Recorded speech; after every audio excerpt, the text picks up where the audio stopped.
The Brothers of Darkness by Pelarn Asi.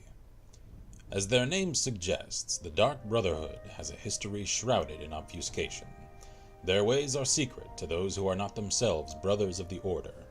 Brother is a generic term. Some of their deadliest assassins are female, but they are often called brothers as well. How they continue to exist in shadow but be easily found by those desperate enough to pay for their services is not the least of the mysteries surrounding them. The Dark Brotherhood sprang from a religious order, the Morag Tong, during the Second Era. The Morag Tong were worshippers of the Daedra spirit Mephala, who encouraged them to commit ritual murders. In their early years, they were as disorganized as only obscure cultists could be. There was no one to lead the band, and as a group they dared not murder anybody of importance. This changed with the rise of the Night Mother. All leaders of the Morag Tong, and then afterward the Dark Brotherhood, have been called the Night Mother. Whether the same woman, if it is even a woman, has commanded the Dark Brotherhood since the Second Era is unknown. What is believed is that the original Night Mother developed an important doctrine of the Morag Tong, the belief that while Mephala does grow stronger with every murder committed in her name, certain murders were better than others.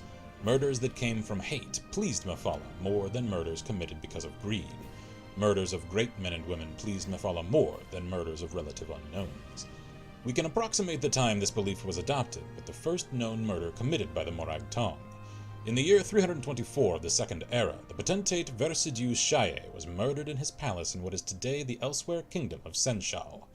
In a brash move, the Night Mother announced the identity of the murderers by painting Morag Tong on the walls in the potentate's own blood. Previous to that, the Morag Tong existed in relative peace, more or less like a witch's coven, occasionally persecuted but usually ignored.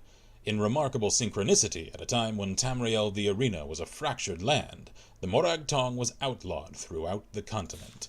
Every sovereign gave the cult's elimination his highest priority. Nothing more was officially heard of them for 100 years. It is more difficult to date the era when the Morag Tong re-emerged as the Dark Brotherhood, especially as other guilds of assassins have sporadically appeared throughout the history of Tamriel. The first mention of the Dark Brotherhood that I have found is from the journals of the Blood Queen Arlimahera of Hegath. She spoke of slaying her enemies by her own hand, or, if necessary, with the help of the Night Mother and her Dark Brotherhood, the secret arsenal my family has employed since my grandfather's time. Arlimahera wrote this in Second Era 412, so one can surmise that the Dark Brotherhood had been in existence since at least 360, if her grandfather had truly made use of them. The important distinction between the Dark Brotherhood and the Morag Tong was that the Brotherhood was a business as much as it was a cult. Rulers and wealthy merchants used the order as an assassin's guild. The Brotherhood gained the obvious rewards of a profitable enterprise, as well as the secondary benefit that rulers could no longer actively persecute them. They were needed. They were purveyors of an essential commodity.